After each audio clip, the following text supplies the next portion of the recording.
What's going on, everybody? It's Clint from the Die Hard MMA podcast. This is the episode for UFC Vegas 22. Make sure you click that link below, head on over to odds.com, give us a thumbs up, and good luck on all your betting action this week. And the next fight up, we've got the Raging Panda, one of my favorite women's prospects, Julia Avila, taking on Julija Stoliarenko. Now, tell me that's not going to be a problem on the live broadcast when they have Julia and Julija. I can already hear Bisping going, doing it now in my head. He's going to throw it out the window, man. We're going last names. Yep, yeah. Man, exactly. Do you want to lead this one off? How do you feel about these two women coming in here on Saturday? Essentially on paper, and I'm also going off of going to give you guys some things I usually say for my show, but I'm going to give it to you guys here just off the UFC bio sheet that's just fresh in. We got a battle of brown belts basically here. Obviously, you've got the European accolades as far as, tournament accolades for Julija, whereas Avila, more American-based accolades with her brown belt. And I do think she's going to be, I don't know if she'll be the bigger girl. Julija looks pretty physical in there. She can stymie a bit at lunch from actually doing a rewatch for her opponents recently. And yeah, so it could be one of those fights that really could start things off slow, let's just say. I feel like Avila, she's been hot and cold when it's went to the decision. She's got impressive victories on there, like Kianzet, who's someone, I've been high on and been happy to bet as a dog or maybe near favorite odds. Don't quote me on that exactly, but to me, that's a more impressive win. However, she did drop the ball against Eubanks, I believe, kind of fell into the traps where, people try to armbar Eubanks, I believe, and then Eubanks gets some top time. Again, I got to go back and rewatch these a bit, but I am leaning toward the favorite, which is Avila here. I just think she's going to be a bit more physical. Julija, she doesn't have anything to write home about on the feet, much less, any kind of one-shot KO power or anything that I'm going to see, kind of shake Avila. So I think she should roll as the favorite, but hey, I thought she was going to roll last time against Eubanks.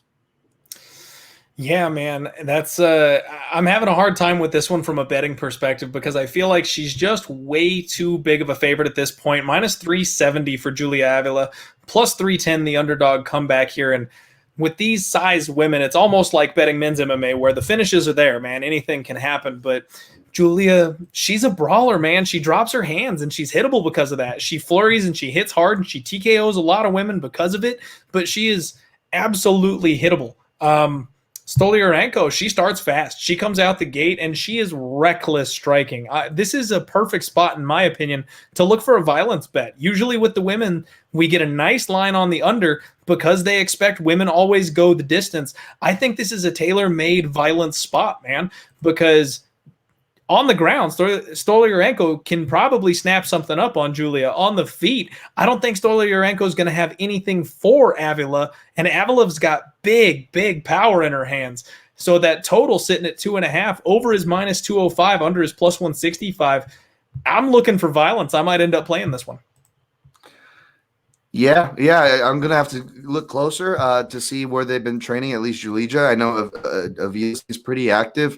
Even when she was working, full time in an office, she was still really like a regimented fighter. So not too worried about her, but and not that I'm saying I'm looking toward the underdog per se, but yeah, there's more questions on the Julija side heading into this one for me.